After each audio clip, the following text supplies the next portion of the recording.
যদি আমাদেরকে ঘরের দরজা বন্ধ করে যদি আমাদেরকে আগুন লাগাই দিত, আমাদের কারোর কাছে জবাবদিহিতা করতে হতো না যে আমরা এই ঋণগুলো কোত্থেকে দিব, আমরা কিভাবে এই ঋণগুলো শোধ করব।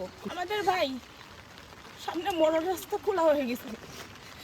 বিশ্বাস করেন আমাদের এখন আমরা যদি পেটের দায়ে আত্মহত্যা করি, রেঞ্জ অফিসার বিট অফিসার দায়ী।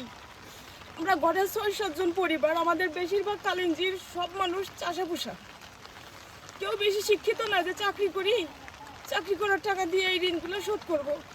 কিভাবে আমরা এই ঋণগুলো শোধ করব? আমাদের মরা ছাড়া আর কোনো উপায় নেই। আর যদি আত্মহত্যা করি, আমরা ঋণের দায়ে, পেটের দায়ে সম্পূর্ণ দায় beat officer, range officer, BCS cadre. এই যে হচ্ছে বিসিএস ক্যাডারের কাজ।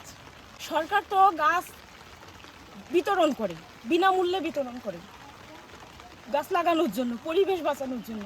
এই যে পরিবেশ বাঁচানোর নমুনা ফলসহ যে গাছগুলো কাটছে, আমরা 3 মাস পরে এই ফলগুলো বিক্রি করতাম, ঋণ শোধ করতাম।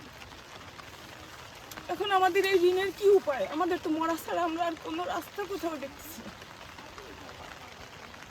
এই কোন গাছ লাগানোর জন্য মাননীয় সরকারের কাছে এখন এই গাছগুলো, মাননীয় সরকারকে এখানে আইনে মাননীয় সরকারকে এই গাছগুলো, বাগানগুলো দেখানো উচিত যে আপনার সরকারি কর্মকর্তারা, আমরা যে গাছ লাগাইছি চাষাবাদ করে খাওয়ার জন্য, আপনার সরকারি কর্মকর্তারা বিসিএস ক্যাডার এক একজন, এই দেখুন তাদের নমুনা।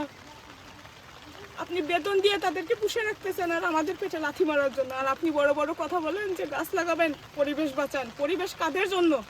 আপনার ভিলেজার, আপনার জনগণ যদি না খেতে পারে, আপনারা গাছ লাগায় কি করবেন? কাকে বাঁচাবেন?